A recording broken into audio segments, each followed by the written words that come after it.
On the north side of Chicago, these college students and recent grads have formed a new Anglican church. For them, tradition isn't a negative, it's what they want. I love the emphasis on Scripture. I love that we read 4 long passages every Sunday, and so you really ingest a lot of Scripture every Sunday. And I love the way that it's interactive, and so, you know, there's a call and a response, and that you get to pray back and forth.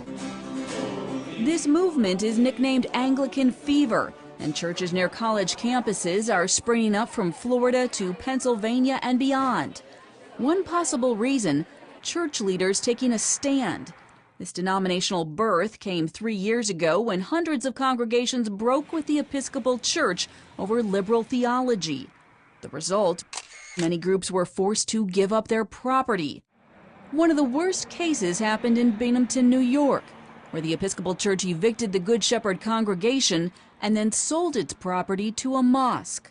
It was very sad because it is a place where for generations after generations, the gospel had been preached. While property battles are still a reality for many congregations, their new denomination refuses to focus on the drama. Instead, it's ambitiously planning new churches with a goal to double in size to 2,000 churches in 5 years. The strategy combines Anglican traditions with modern church planning models from Africa. Evangelism expert Lon Allison says the potential is great. They're open to using pastors that haven't gone through 4 years of college and 3 or 4 years of seminary. They can reach some of the young Anglicans just coming out of college and such, disciple them, and let them start these church plants. It's exactly what's happening in Chicago. Reverend William Beasley has planted 9 Anglican churches in and around campuses like Northwestern University and Wheaton College. I think we're actually just beginning. We're at the very small beginnings of something that's perched to grow exponentially. What's drawing young people to the Anglican Church may surprise you. It's sacraments like weekly communion and traditional prayers that everyone helps read. I like the fact that it's something that Christians all around the world are saying, and that they've been saying it for a long time, in the traditional aspect of that. The liturgy ties into the history, and we're finding that students are longing for something that feels safe. And the Anglican Church has been around for 500 years. It feels stable. And many students appreciate the church's global connections.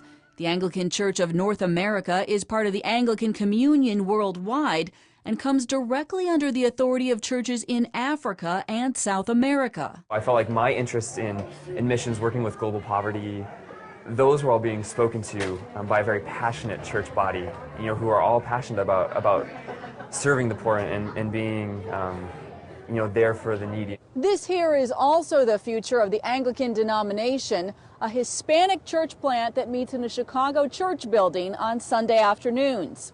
Anglicans say there is a natural connection with Latinos, who often come from liturgical backgrounds and appreciate the reverence and community. And it's no doubt the population where explosive growth is already a reality. 1 in 4 babies born in the U.S. today is Hispanic. In the end, what may also be drawing young people, Latinos, and others is the authenticity that comes from standing for one's faith. Whenever you have to lose something for your faith, be it a pension, a building, wherever there's a sacrifice, it's also a moment of you can choose to go forward and without bitterness, without rancor, and you become refined.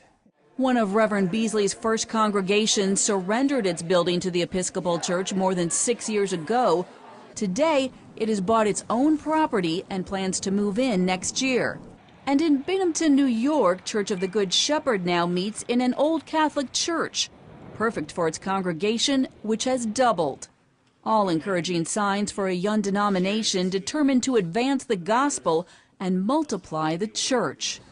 Reporting in Chicago, Heather Sells, CBN News.